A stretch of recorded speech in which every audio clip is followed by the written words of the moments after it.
Jam Cesante reporting. Dating Pangulong Joseph Estrada, pinayuhan si dating Pangulong Gloria Arroyo na harapin ang kaso laban sa kanya. Balik Pilipinas na si Erap mula sa kanyang bakasyon sa Singapore. Narito ang report ni Haji Rieta. Kung si dating Pangulong Joseph Estrada raw ang tatanungin, nararapat lang daw na harapin ni dating Pangulo at ngayon pang Representative Gloria Macapagal Arroyo ang kasong sinampal laban sa kanya. Dito raw kasi mas malalaman ng taong bayan ang katotohanan hinggil sa Manoy Dayan noong 2007 senatorial elections. I'm praying for her recovery of her health so that she can face all those accusations against her. Sa isang panayam sa kanya kanina nang dumating siya galing Singapore, natanong sa kanya kung hihilingin ba niya na magbitiw si Ginang Arroyo sa kanyang pwesto bilang kongresista ng Pampanga. Wala ba niya magbitiw sa pagiging kongresista niya? Well, nasa desisyon na yan. Pinuri naman ni Erap ang kasalukuyang administrasyon sa pinapakita raw nitong katatagan sa kaso ni Ginang Arroyo. I commend the Secretary of Justice, Dilima, for having a woman has the courage to really go out of her way and has the strong courage to see that the law will put into the truth. Babantayan Don Estrada ang magiging pag-usad ng kaso laban kay Ginang Arroyo. Para sa Unang Balita, Haji Rieta reporting. Karaniwang sinasagawa sa mismong presinto ang tinatawag na booking process o yung pagkuha ng mugshot, fingerprints at ilang detalye sa isang inarestong akusado. Pero sa kaso raw ni Congresswoman Gloria Arroyo, isinagawa ito sa pagamutan kung saan siya nakakonfine ngayon bilang kurtesiya sa dating Pangulo. Narito ang report ni Marisol Abduraman. Ka-aresto pa lamang sa akusado ito sa bisa ng warrant of arrest.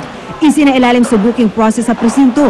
Ipinasulat sa booking sheet ang pangalan at tirahan, lugar at petsa kung saan naaresto at pangalan ng arresting officer.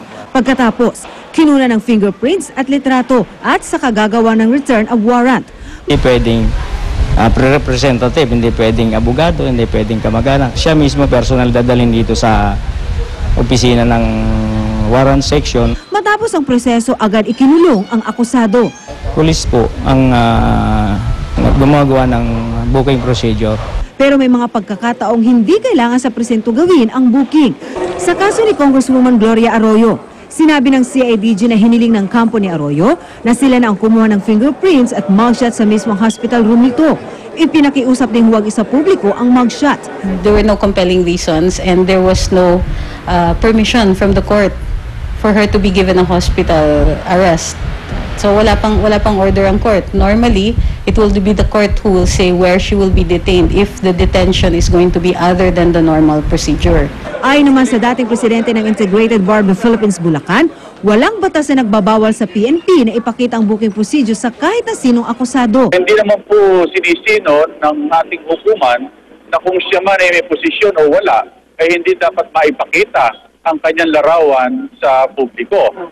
Ito po'y kailangan sapagkat ito po'y hinihiling ng ating batas. Nauna nang iginit ang CIDG na ibinigay lamang daw nila ang ganong kortesiya kay Ginang Arroyo bilang dating Pangulo na kasalukuyang di may sakit at nasa ospital. Para sa Unang Balita, Marisol Abduraman reporting.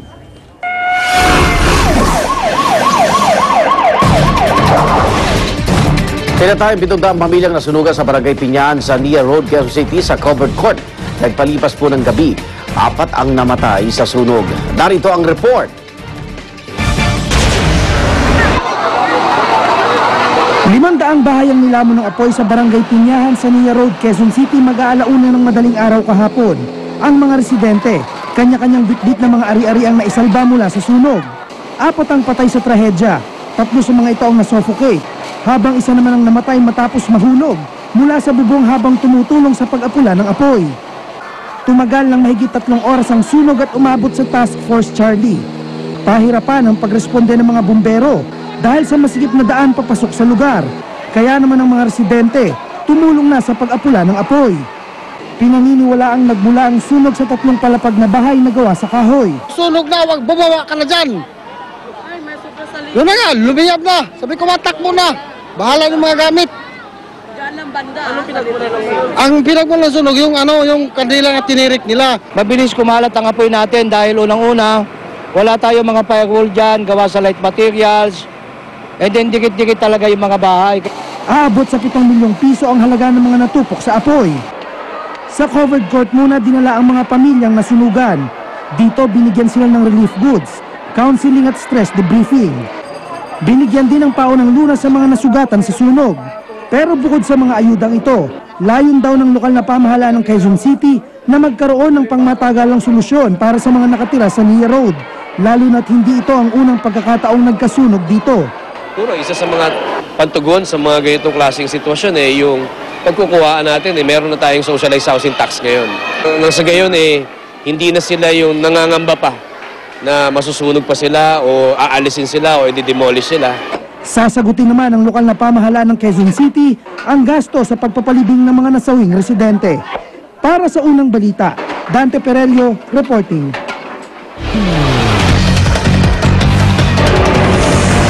Isang lalaki patay sa pamamaril sa Commonwealth, Quezon City. At commemorative run, idinaos bilang pakikiisa sa kampanya sa road safety ng United Nations. Pagpahuli, tutok lang sa unang balita.